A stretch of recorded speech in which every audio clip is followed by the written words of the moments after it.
بہت بہت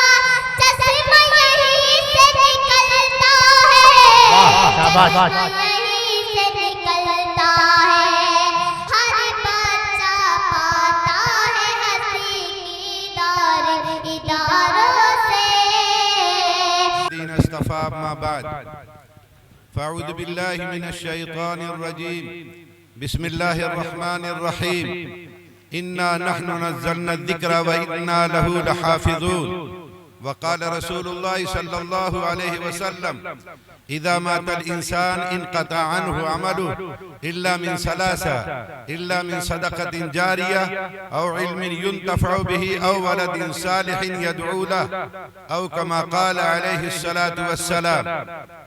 محترم بزرگوں اور دوستو، رات کا کافی حصہ گزر چکا ہے، مزید زیادہ دیری ہوگی تو فجر کی نماز کے لیے اٹھنا مشکل ہو جائے گا۔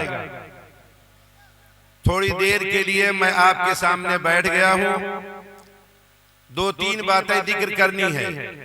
ایک بات تو ان طلبہ عزیز سے، حفاظ کرام سے، جنہوں نے حفظ قرآن کی تکمیل کی ہے، حافظ قرآن بنے ہیں، اللہ تعالیٰ ان لوگوں کے حافظ قرآن ہونے کو قبول فرما لے۔ ان لوگوں سے گزارش یہ کرنا ہے کہ اللہ تعالیٰ نے بہت بڑی سعادت سے نوازا ہے، لیکن اس میں آپ کا کوئی کمال نہیں، یہ قرآن کریم کا اعجاز ہے۔ اتنی عظیم کتاب، اللہ کا کلام، اللہ کی صفت، اللہ کی ذات سے جو نکلا ہوا ہے وہ سینوں میں آسانی سے محفوظ ہو جاتا ہے، لیکن اگر اس سے بے توجہی برتی جائے، اس کی تلاوت نہ کی جائے تو آسانی سے سینوں سے نکل بھی جاتا ہے۔ اس لیے آپ پر ذمہ داری ہے کہ تلاوت کا اہتمام کریں، پابندی کے ساتھ تلاوت کریں۔ ہمارے ایک استاد نے فرمایا، یہ جنم روگ ہے، پوری زندگی کے لیے یہ ذمہ داری آپ پر آ گئی ہے، اور آپ عام بچوں کی طرح نہیں ہیں، بلکہ آپ اخص الخواص میں سے ہیں، وی آئی پی کے لوگوں میں سے ہیں۔ اسلامی فوج ان کو کہا گیا ہے، آپ کو کہا گیا ہے۔ اللہ تعالیٰ آپ کے ذریعے سے قرآن کریم کی حفاظت کر رہے ہیں۔ آپ قوم کے امام ہیں، پیشوا ہیں، رہبر ہیں، آپ ان کی رہنمائی کرنے والے ہیں، اس لیے قدم پھونک پھونک کر کے رکھنا ہے۔ آپ کو نماز کا، جماعت کا اہتمام کرنا ہے۔ گناہ اور معصیت کے کام سے بطور خاص آپ کو اپنے آپ کو بچانا ہے۔ اللہ تعالیٰ نے بہت بڑی دولت عطا فرمائی ہے، آپ کے لیے اعزاز کی بات ہے۔ قیامت کے دن جب اللہ تعالیٰ کی طرف سے آپ کو اعزازات سے نوازا جائے گا، پتہ نہیں کتنے لوگ افسوس کریں گے، کفے دست بنیں گے۔ اور آپ ہی کے لیے نہیں، آپ کے والدین کے لیے اعزاز کی بات ہے کہ قیامت کے دن ان کی تاج پوشی ہوگی۔ حضرت آدم علیہ السلام سے لے کر قیامت تک جتنے لوگ اس دنیا میں آئے، تمام لوگوں کے سامنے اگر آپ کے والدین کی تاج پوشی ہوگی، کتنے بڑے اعزاز کی بات ہے۔ ایسا تاج پہنایا جائے گا جس کی روشنی آفتاب کی روشنی سے زیادہ چمکدار ہوگی، اور وہ آفتاب جو کسی گھر میں بند کر دیا جائے تو ظاہر ہے کہ اس کی روشنی بڑھ جاتی ہے۔ اگر آپ نے قرآن کریم کو حفظ کرنے کے بعد عامل قرآن بھی آپ بن گئے، حافظ قرآن کے ساتھ عامل قرآن، عالم قرآن بن گئے، قرآن کے حلال کو حلال سمجھ کر، حرام کو حرام سمجھ کر اپنے شب و روز گزارا، تو آپ کے اہل خاندان میں سے ایسے 10 لوگ جو اپنی بدعمالیوں کی وجہ سے جہنم کے مستحق ہو گئے تھے، آپ کی سفارش پر ان کو بھی جنت عطا کی جائے گی۔ کتنے بڑے اعزاز کی بات ہے۔ اس لیے میں کہا کرتا ہوں، جو شخص حافظ نہیں ہو سکا، اپنے بچوں کو حافظ قرآن بنا دے، نہیں بنا سکا، اپنے رشتہ داروں میں سے کسی کو حافظ قرآن بنا دے، نہیں کر سکا تو مدرسے میں جا کر کہہ دے ایک غریب بچہ میرا بچہ ہے، میں پوری اس کی کفالت کروں گا، جتنا خرچ ہوگا میں برداشت کروں گا، پورا خرچ برداشت کرے گا۔ قیامت کے دن اللہ تعالیٰ اس کو بھی انشاءاللہ اعزازات سے نوازیں گے۔ قربان جائیے اس شان کریمی پر۔ رحمت خدا بہانہ می جویت، رحمت خدا بہانہ می جویت۔ اللہ کی رحمت تو بہانے ڈھونڈتی ہے، لیکن ان حفاظ کرام سے ایک بات کہوں گا، کوئی ایسی حرکت آپ سے نہیں ہونی چاہیے جو پورے حفاظ کی بدنامی کا ذریعہ بن جائے، اس لیے کہ کرنے والا ایک رہتا ہے، گناہ کرتا ہے، معصیت کا کام کرتا ہے، کوئی غلط حرکت کرتا ہے تو لوگ کیا کہتے ہیں تمام کے تمام حافظ ایسے ہی ہیں، حفاظ کرام تو ایسے ہی ہوتے ہیں، تمام حفاظ کرام کی بدنامی ہوگی۔ اس لیے آپ کو قدم پھونک پھونک کر کے رکھنا ہے۔ ایک بات ذکر کروں اس سے تاکہ میری بات پورے طور پر سمجھ میں آ جائے۔ عالمگیر اورنگزیب رحمت اللہ علیہ کے پاس ایک بہروپیہ آیا کرتا تھا۔ بہروپیہ جو ہوتے ہیں مختلف روپ بدل کر کے آ جاتے ہیں، بعض مرتبہ لوگ ان کو پہچان نہیں پاتے۔ ایک مرتبہ عالمگیر نے کہا جب بھی تم آتے ہو میں تم کو پہچان جاتا ہوں، اس لیے میں تم کو کوئی انعام نہیں دوں گا، ہاں اس وقت دوں گا جب تم کو پہچان نہ سکوں۔ اب اس نے وہ سوچنے لگا کیا طریقہ، کیا روپ اختیار کروں کہ عالمگیر پہچان نہ سکے۔ اس نے سوچا ان کو اولیاء اللہ سے بڑی محبت ہے، لہذا اولیاء اللہ کا میں روپ بدل دیتا ہوں۔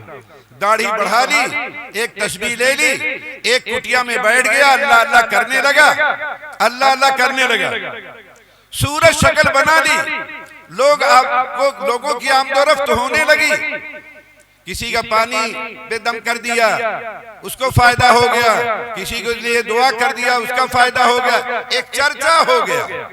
عالمگیر رحمت اللہ علیہ کو معلوم ہوا، وہ بھی اپنے کچھ کارندوں کو لے کر اور ایک اشرفی کی تھیلی لے کر کے اس کے پاس پہنچے، اور پہنچنے کے بعد بڑے ادب سے بیٹھے، دعا کی درخواست کی، تھوڑی دیر بیٹھے رہے، اس کے بعد جب آنے لگے کہنے لگے حضرت یہ تھیلی قبول فرما لیجیے۔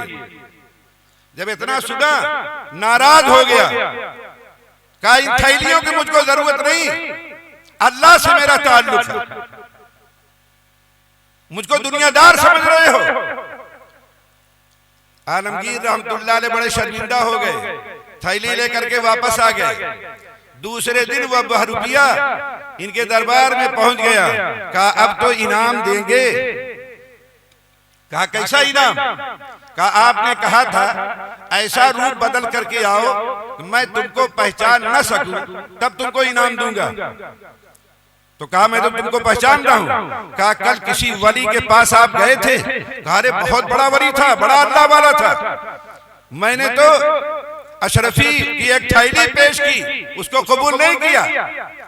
کہا حضور والا میں ہی تھا، حضور والا میں ہی تھا۔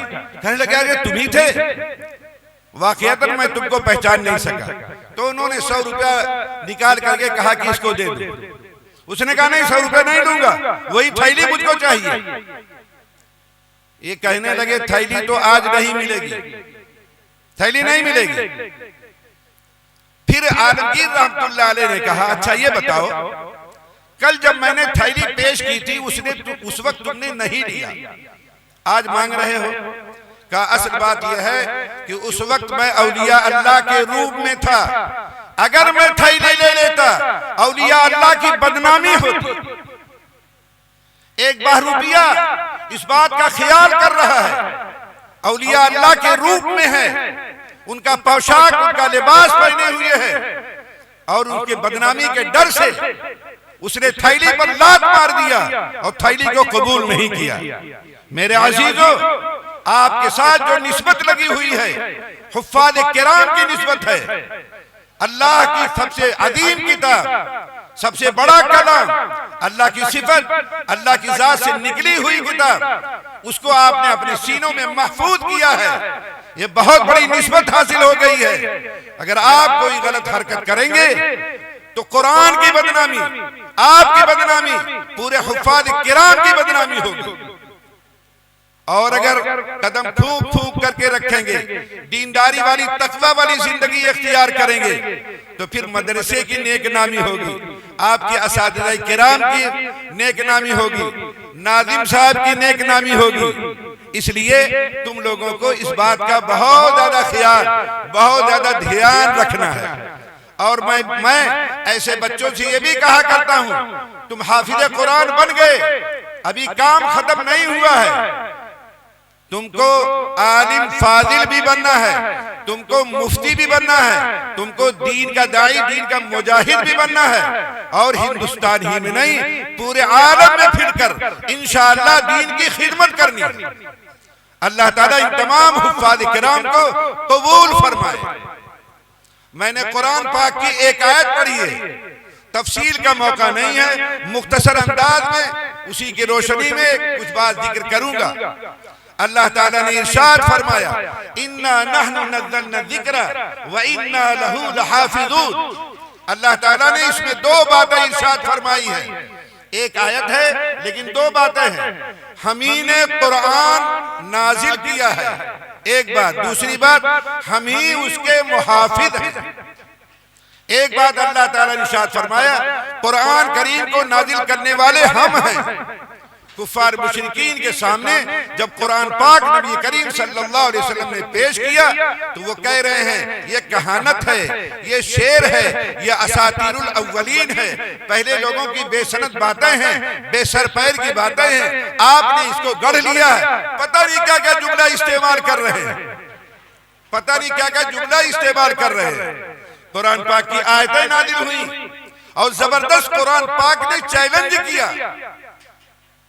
کہ یہ اللہ کا کلام ہے، اگر تم اس کو اللہ کا کلام نہیں مانتے، کسی بشر کا کلام مانتے ہو تو تم بھی انسان ہو، تم بھی بشر ہو، تم بھی عرب ہو، تمہارے اندر بھی فساد اور بلاغت ہے۔ جیسے نبی نے قرآن پیش کیا ہے، نبی کا کلام مانتے ہو، ویسے تم بھی کلام پیش کر کے بتا دو۔ سورہ اسراء کے اندر اللہ تعالیٰ نے کیا فرمایا؟ قُلْ إِنِ اجْتَمَعَتِ الْإِنسُ وَالْجِنُّ عَلَىٰ أَن يَأْتُوا بِمِثْلِ هَٰذَا الْقُرْآنِ لَا يَأْتُونَ بِمِثْلِهِ وَلَوْ كَانَ بَعْضُهُمْ لِبَعْضٍ ظَهِيرًا۔ اللہ تعالیٰ نے فرمایا آپ فرما دیجئے تمام انسان، تمام جنات یہ سب سر جوڑ کر کے بیٹھ جائیں، قرآن کا مثل لانا چاہیں، سیمینار کر لیں، کانفرنسیں کر لیں، ایک دوسرے کے مددگار ہو جائیں، مشورے کر لیں۔ قرآن کریم کہتا ہے لا یاتون بمثلہ، اس کا مثل نہیں لا سکتے۔ کتنا زبردست چیلنج کیا، ایڑی سے چوٹی تک دور لگایا ہوگا، سب کچھ کیا ہوگا، لیکن تھک ہار کر بیٹھ گئے۔ اور کیوں نہ بیٹھے؟ یہ تو اللہ رب العزت کا کلام انسان کے بس سے باہر ہے، جو اس کے اندر فصاحت ہے، جو بلاغت ہے، اور جو حسن ترتیب ہے، جو واقعات کا بیان ہے، وہ کسی انسان کے بس کی بات ہے ہی نہیں۔ بعض لوگوں نے کوششیں کی، لیکن انہی کے لوگوں نے اس کا مذاق اڑایا۔ مقفع نامی ایک تابعین میں سے، ایک تابعین کے زمانے میں تھا، اس نے کوشش کیا میں قرآن کا مثل تیار کروں گا، چنانچہ تیار کرنا شروع کیا، لیکن قرآن پاک کی آیت ایک بچہ تلاوت کر رہا تھا، وَقِيلَ يَا أَرْضُ ابْلَعِي مَاءَكِ وَيَا سَمَاءُ أَقْلِعِي وَغِيضَ الْمَاءُ وَقُضِيَ الْأَمْرُ وَاسْتَوَتْ عَلَى الْجُودِيِّ وَقِيلَ بُعْدًا لِلْقَوْمِ الظَّالِمِينَ۔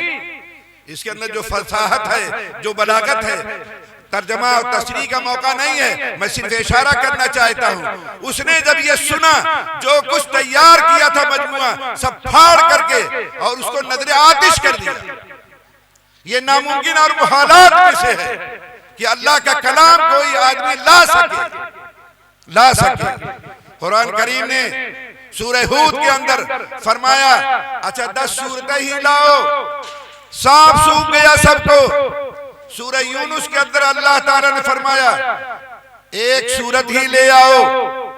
یہ تو مکی دور کی بات تھی، ہجرت کر کے مدینہ گئے، تو وَإِن كُنتُم فِي رَيْبٍ مِّمَّا نَزَّلْنَا عَلَىٰ عَبْدِنَا فَأْتُوا بِسُورَةٍ مِّن مِّثْلِهِ وَادْعُوا شُهَدَاءَكُم مِّن دُونِ اللَّهِ إِن كُنتُم صَادِقِينَ فَإِن لَّمْ تَفْعَلُوا وَلَن تَفْعَلُوا فَاتَّقُوا النَّارَ الَّتِي وَقُودُهَا النَّاسُ وَالْحِجَارَةُ أُعِدَّتْ لِلْكَافِرِينَ۔ ایک صورت ہی لاؤ، وہاں یہودی ہیں، وہاں دوسرے مکتب فکر کے ہیں، تمام لوگوں کو چیلنج کیا جا رہا ہے کہ جو میں نے محمد صلی اللہ علیہ وسلم پر، اپنے خاص بندے پر جو کتاب نازل فرمائی ہے، اگر تم کو اس کے بارے میں کچھ شک و شبہ ہے، خلجان میں ہو، تو تم لوگ تمام کے تمام اپنے حمایتیوں کو جمع کر دو اور ایک صورت اس جیسی لے آؤ، چھوٹی بھی چھوٹی صورت لے آؤ، کوثر اتنی بڑی لے کے آؤ، سورہ اخلاص اتنی بڑی لے کے آؤ۔ اور یہ بھی کہا فَإِن لَّمْ تَفْعَلُوا، اگر تم لوگ یہ کام نہیں کر سکے، اور یہ بھی کان کھول کے سن لو، وَلَن تَفْعَلُوا، ہرگز یہ تم لوگ کام نہیں کر سکتے۔ کتنی بڑی زبردست قرآن کریم نے بات کر دی، ہرگز تم یہ کام نہیں کر سکتے۔ کتنے تلبلائے ہوں گے، کتنے غصہ ہوئے ہوں گے، کتنی کوششیں کی ہوگی۔ قرآن کریم نے فرمایا اگر نہیں کر سکے تو بچو اس آگ سے جس کا ایندھن لوگ اور پتھر ہے، جو کافروں کے لیے تیار کی گئی۔ بہرحال یہ اللہ کا کلام ہے، اللہ کی صفت ہے، اللہ کی کتاب ہے، اللہ کی ذات سے نکلی ہوئی کتاب ہے، سب سے عظیم کتاب ہے، سب سے عظیم ذات محمد عربی صلی اللہ علیہ وسلم پر اس کو نازل کیا گیا۔ مختصر انداز میں دوسری بات بھی اپنی بات ذکر کروں اور اس کے بعد بات ختم کروں۔ دوسری بات قرآن کریم نے فرمایا وَإِنَّا لَهُ لَحَافِظُونَ، قرآن کریم کو ہم ہی نے اتارا ہے، ہم ہی اس کی حفاظت کرنے والے ہیں۔ آسمانی کتابیں توریت، انجیل، زبور، یہ قرآن یہ بڑی کتاب مانی جاتی ہے۔ چھوٹے چھوٹے صحیفے بھی اللہ تعالیٰ نے اتارے، لیکن کسی کی حفاظت کی ذمہ داری اللہ نے خود نہیں لی، بلکہ علماء پر، مشائخین پر ذمہ داری ڈالی گئی، توریت اور انجیل اور زبور کہ تم حفاظت کرو۔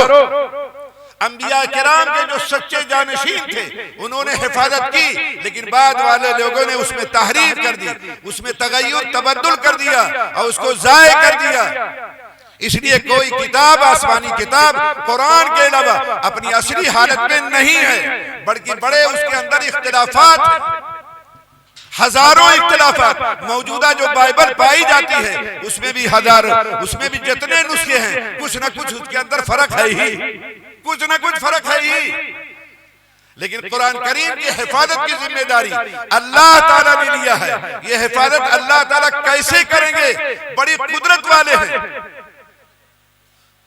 اسلام پر، مسلمانوں پر بڑے بڑے حالات آئے، تاتاری فتنہ، اس دور میں مسلمانوں کے قرآن کو چھینا گیا، قرآن کو دریا برد کیا گیا، بڑی بڑی کتابیں بغداد کے اندر دریا دجلہ اور فرات میں ڈالی گئی، اتنی ڈالی گئی ایک پل بن گیا، اور انہوں نے سوچا مسلمانوں سے کتاب ہم نے چھین لی ہے۔ یہی نہیں، پتہ نہیں کتنی صورتحال پیش آئی۔ انگریزوں کا جب تسلط ہوا پورے طور پر 1857 میں، اور مسلمانوں نے جنگ ہاری اور ان لوگوں نے جیت لی، تو مسلمانوں کے خلاف شکنجہ کسنا انہوں نے شروع کر دیا، اور اہل تجزیہ کو بلایا، مبصرین کو بلایا، کیا طریقہ اختیار کیا جائے کہ مسلمانوں کی تحریک بند ہو جائے۔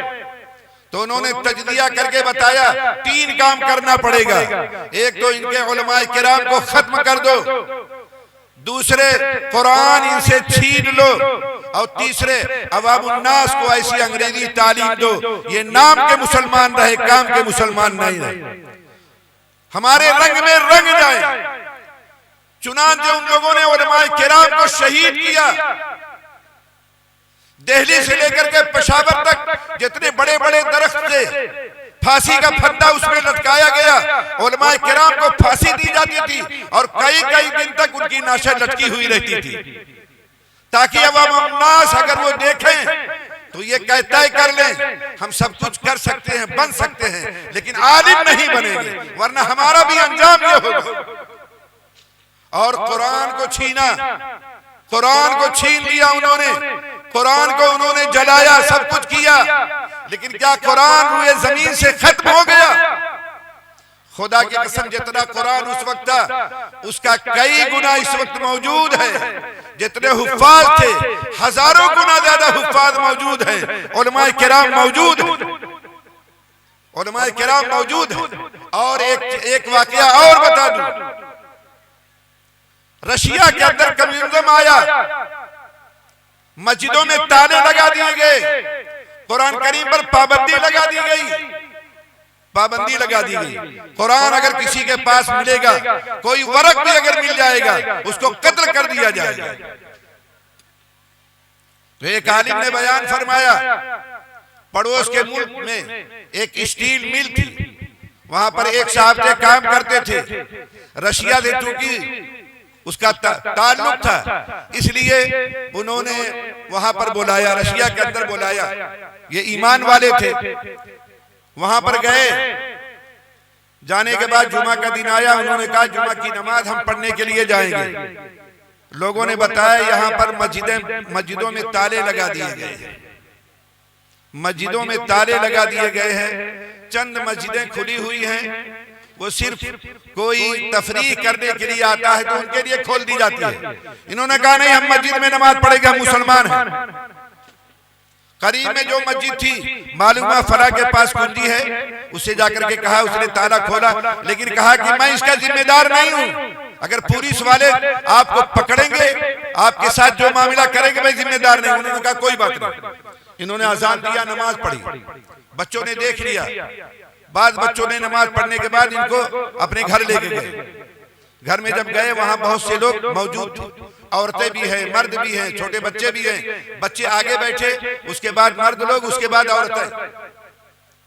بات ہوئی، بات چیت کرنے کے بعد ان کے جیب میں ایک قرآن تھا، چھوٹا تھا، انہوں نے اس کو نکالا اور ایک بچے سے پوچھا قرآن پڑھے ہو؟ کہا، اس نے سر ہلایا۔ انہوں نے قرآن لے کر کے اس کے سامنے کیا اور کہا یہاں سے پڑھو۔ اب وہ بچہ ایک مرتبہ قرآن دیکھ رہا، ایک مرتبہ ان کی طرف دیکھ رہا۔ انہوں نے کہا بھئی یہاں سے پڑھو، دوبارہ کہا، سے بارہ کہا، نہیں پڑھ سکا، کہا ارے نہیں سمجھ میں آ رہا، یا ایھا الذین آمنوا قوا انفسکم واہلیکم نارا وقودھا الناس والحجارہ، 28ویں پارے کی آیت ہے۔ جب انہوں نے اتنا پڑھا تو اس نے جو پڑھنا شروع کیا اب رکنے کا نام نہیں لے رہا، پڑھتا چلا جا رہا ہے۔ انہوں نے کہا رک جاؤ بھائی، ٹھہر جاؤ۔ پھر یہ کہنے لگے کیا بات ہے، جب میں نے کہا کہ یہاں سے پڑھو نہیں پڑھ سکا، جب میں نے پڑھ کر کے بتایا تو پڑھنا شروع کر دیا۔ ایک صاحب نے بتایا آپ کو معلوم نہیں یہاں کے حالات، اس پر قرآن پر پابندی ہے، یہ بچہ حافظ قرآن ہے لیکن قرآن کو اپنی زندگی میں اس نے نہیں دیکھا، قرآن ناظرہ نہیں پڑھ سکتا، ایک حرف بھی نہیں پہچانتا۔ کہا جب پابندی لگا دی گئی تو ہم لوگوں نے یہ کیا، جو پرانے حافظ تھے ان کے پاس اپنے بچوں کو ہنر سکھانے کے لیے بھیج دیا کرتے تھے۔ مثلا کوئی دردی کا کام کر رہا ہے، حافظ قرآن ہے، اس کے پاس بچے کو بھیج دیا، اب وہ دردی کا کام سکھا رہا ہے اور اس کو قرآن پاک کی ایک ایک آیت، دوسری آیت، تیسری آیت، جیسے نابینا کو رٹایا جاتا ہے ویسے رٹا رہے ہیں۔ کہا اس طریقے سے ہمارے بچے ہزاروں کی تعداد میں حافظ قرآن بن گئے، حافظ قرآن بن گئے۔ قرآن پاک جو بین الدفتین لکھا ہوا ہے، جو کاغذ پہ لکھا ہوا ہے، اس کو تو دریا برد کیا جا سکتا ہے، اس کو تو جلایا جا سکتا ہے، لیکن یہ حفاظ کرام کے سینوں میں جو قرآن لکھا ہوا ہے اس کو کیسے مٹاؤ؟ اللہ نے حفاظت کی ذمہ داری لی ہے، خدا کی قسم بڑی وہ قدرت والے ہیں، وہ حفاظت کر رہے ہیں ان حفاظ کے ذریعے سے، علماء کرام کے ذریعے سے، قرآن حضرات کے ذریعے سے، ان مدارس کے ذریعے سے، ان مکاتب کے ذریعے سے اس کی حفاظت ہو رہی ہے۔ اس لیے ان مدارس کو، ان مکاتب کو غنیمت سمجھو، یہ اسلام کے قلعے ہیں، یہ اسلام کی حفاظت ہو رہی ہے، قرآن کی حفاظت ہو رہی ہے، احادیث کی حفاظت ہو رہی ہے، فقہ کی حفاظت ہو رہی ہے، ان تمام کی حفاظت ہو رہی ہے، یہ اسلام کے قلعے۔ مولانا حضرت شیخ الاسلام مولانا تقی عثمانی صاحب بغداد تشریف لے گئے، سفر نامے میں انہوں نے ذکر کیا ہے، مختصر یہ انہوں نے کہا یہاں کوئی مدرسہ ہو تو مجھ کو لے چلو۔ لوگوں نے کہا یہاں کوئی مدرسہ نہیں، سب کالج اور یونیورسٹی میں تبدیل ہو چکے ہیں اور وہاں پر دینیات کا کوئی ایک آدھ گھنٹہ پڑھایا جاتا ہے، لیکن دینیات پڑھانے والے ان کو مسلمان تو کہنا دور کی، ان کو تو عالم کہنا دور کی بات ہے، مسلمان بھی نہیں کہہ سکتے۔ انہوں نے کہا کوئی عالم ہو، ایک عالم کے پاس گئے، پرانے طرز کے تھے، بات چیت ہوئی، انہوں نے کہا میں مدرسے میں ہوں، کہا کون سی کتابیں پڑھائی جاتی ہے، کہا فلاں فلاں، ان کی چیخیں نکل گئی، زار و قطار رونے لگے، کہنے لگے ان کتابوں کا نام آج ہم نے سنا ہے، برسوں ہو گئے کتاب کو ہم نے دیکھا نہیں۔ پھر انہوں نے کہا یہ کتابیں اللہ والا بناتی ہیں، یہ کتابیں، ان کتابوں کو پڑھ کر کے آدمی صحیح معنوں میں مسلمان ہوتا ہے، دین کا داعی، دین کا مجاہد ہوتا ہے۔ پھر انہوں نے کہا آپ جا رہے ہیں اپنے ملک میں اہل علم کو اور علماء کرام کو میرا یہ پیغام دے دینا کہ وہ ہر چیز کو برداشت کر لیں گے، لیکن مدرسے کے ختم ہونے کو برداشت نہ کریں گے، ختم ہونے کو برداشت نہ کریں گے۔ دشمنان اسلام یہ جانتے ہیں جب تک یہ مدارس رہیں گے، یہ مکاتب رہیں گے، یہ ادارے رہیں گے، یہ جامعات رہیں گی، یہ بچے اور بچیاں پڑھتے رہیں گے، یہ علماء کرام رہیں گے، تو مسلمانوں کے دلوں سے ان کے ایمان کو نہیں کھوٹا جا سکتا۔ اس لیے ایسے مدارس کا تعاون خوب کرنا چاہیے، ان کو بڑھانے کی کوشش کرنا چاہیے، یہ ہمارے لیے صدقہ جاریہ ہوگا۔ میں نے حدیث جو پڑھی ہے اسی کی روشنی میں مختصر سی بات، اذا مات الانسان انقطع عنہ عملہ، آدمی مر جاتا ہے، اعمال کا سلسلہ منقطع ہو جاتا ہے، لیکن تین قسم کے اعمال ایسے ہیں کہ آدمی مر چکا ہے اور دنیا سے جا چکا ہے، قبر کی تاریکی میں جا چکا ہے، گوشت اور گل سڑ چکے ہیں، لیکن اس کا کھاتا چالو ہے۔ ایک تو یہ ہے الا من صدقۃ جاریہ، الا من صدقۃ جاریہ، ایک صدقہ جاریہ، مسجد بنا دیا، مدرسہ بنا دیا، مکتب بنا دیا، ابھی ماشاءاللہ اعلان ہوا 2-3، یہ سب آپ کریں گے۔ اگر آپ نے اپنی رقم لگا دیا، اکیلے لگا دیا بہت اچھا، لیکن کچھ لوگ مل کر کے یہ طے کر لیں کہ ہم کو یہ کام کرنا ہے، ہم کو مسجد بنانی ہے، نماز پڑھنے کے لیے طلبہ کے لیے انتظام کرنا ہے، ان کے کھانے کے لیے ایک حال کا انتظام کرنا ہے، درسگاہ کا انتظام کرنا ہے، یہ آپ کے لیے صدقہ جاریہ ہوگا، قیامت تک آپ کا کھاتا چالو رہے گا، قیامت تک کھاتا چالو رہے۔ اور علم ينتفع به، وہ علم جس کے ذریعے سے نفع اٹھایا جائے۔ آپ نے قرآن کسی کو پڑھا دیا تو وہ جتنی نیکیاں کرے گا اس کا ثواب تو اس کو ملے گا، لیکن آپ نے پڑھایا آپ کو بھی ملے گا۔ آپ نے کسی کو حافظ قرآن بنا دیا، اس نے دوسرے کو، اس نے پتہ نہیں کتنے لوگوں کو حافظ قرآن بنایا۔ ایک اور طریقہ ہے مدرسے میں تعاون کرنے کا، آپ نے ایک بچے کو حافظ قرآن بنا دیا اپنے خرچ سے، وہ حافظ بن گیا، مدرسے میں پڑھانے لگا، پتہ نہیں کتنے لوگ اس کے ذریعے سے حافظ قرآن بنے گے، اور جتنے حافظ قرآن بنے ہیں ان کے ذریعے سے پتہ نہیں کتنے ہزار حافظ قرآن بنے گے، پھر ان کے ذریعے سے کتنے لاکھ حافظ قرآن بنے گے۔ ان تمام لوگوں کو نیکیوں کا ثواب تو ان کو ملے گا، مجموعی ثواب اس شخص کو ملے گا جس نے اس کو حافظ قرآن بنایا۔ او ولد صالح یدعو لہ، نیک اولاد جو اس کے لیے دعا کر دے، ہاتھ اٹھا دے گی، آخرت کا بیڑا پار ہو جائے گا انشاءاللہ۔ دنیا والی زندگی چند روزہ ہے، ختم ہو جانے والی ہے، اصل زندگی میرے بھائیوں آخرت والی زندگی ہے۔ وہاں ہمارے لیے کامیابی کا سرٹیفکیٹ مل جائے، اللہ کی رضا مل جائے، جنت کی نعمتیں مل جائیں، یہ ہے کامیابی۔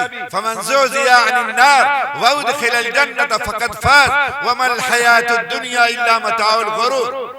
جس شخص کو جہنم سے بچا لیا گیا اور جنت میں داخل کر دیا گیا، ایسا آدمی یقیناً کامیاب ہو گیا۔ دنیا والی زندگی یہ چند روزہ زندگی ہے، دھوکے کا سودا ہے، 4 دن کی چادری ہے، سب کی سب ختم ہو جائے گی، کوئی چیز باقی رہنے والی نہیں۔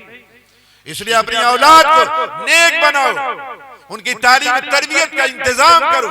قرآن کریم کہتا ہے یا ایھا الذین آمنوا قوا انفسکم واہلیکم نارا وقودھا الناس والحجارہ، اے ایمان والو اپنے آپ کو جہنم کی آگ سے بچاؤ، اپنے متعلقین اپنے گھر والوں کو جہنم کی آگ سے بچاؤ جس کا ایندھن لوگ اور پتھر ہے۔ حضرت عمر رضی اللہ تعالیٰ نے نبی کریم صلی اللہ علیہ وسلم سے عرض کیا، اے اللہ کے رسول، اپنے آپ کو جہنم کی آگ سے بچانا، یہ تو سمجھ میں آ گیا، ہم گناہوں سے بچیں، احکام الہیہ کی پابندی کریں۔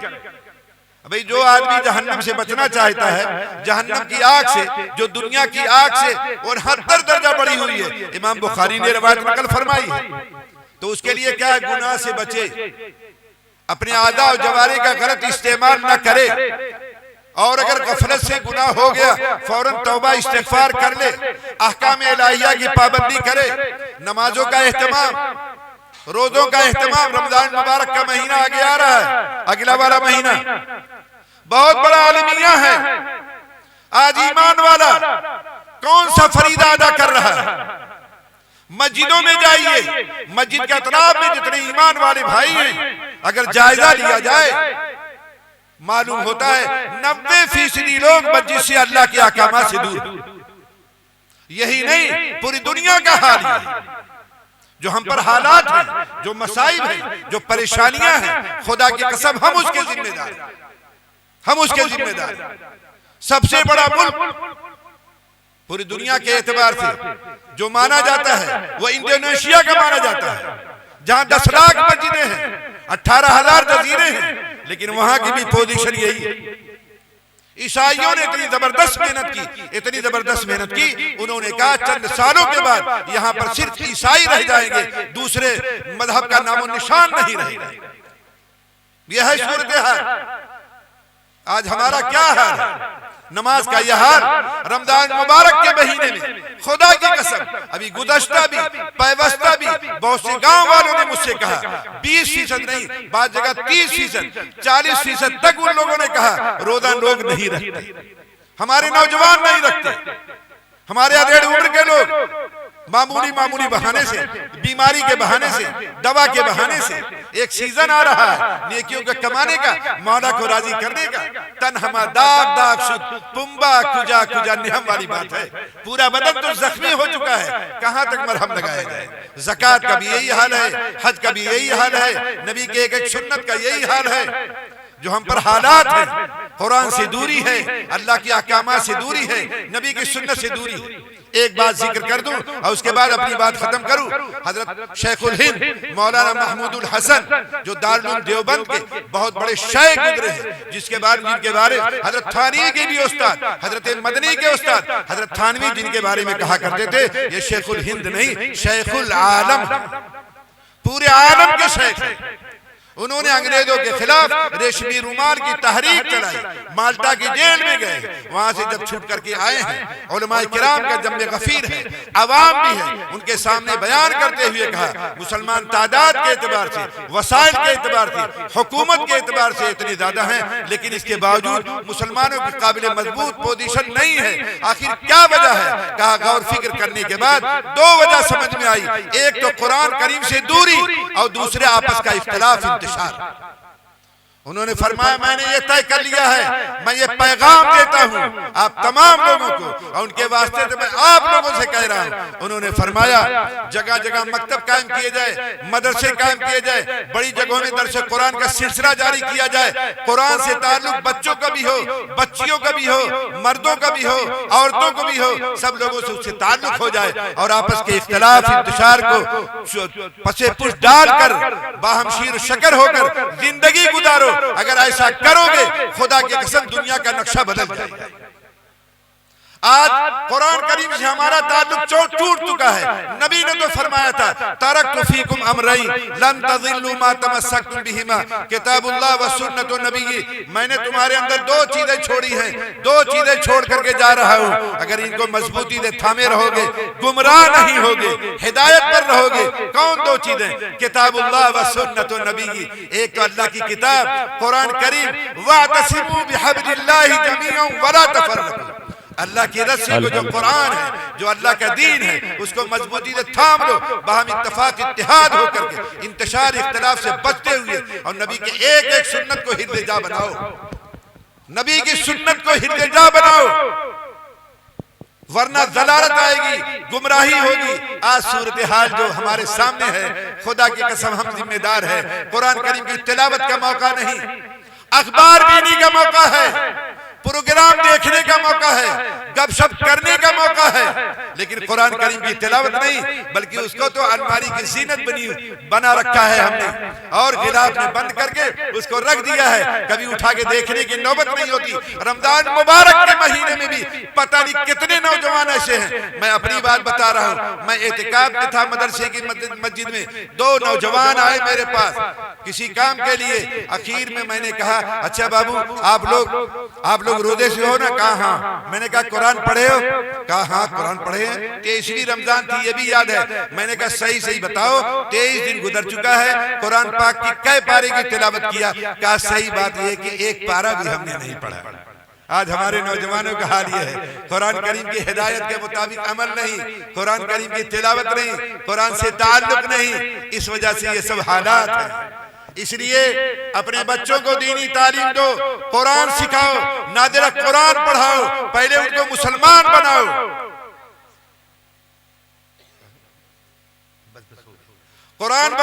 ان کو قرآن سکھاؤ، مسلمان بناؤ، اس کے بعد انگریزی پڑھاؤ، جو چاہے کرو۔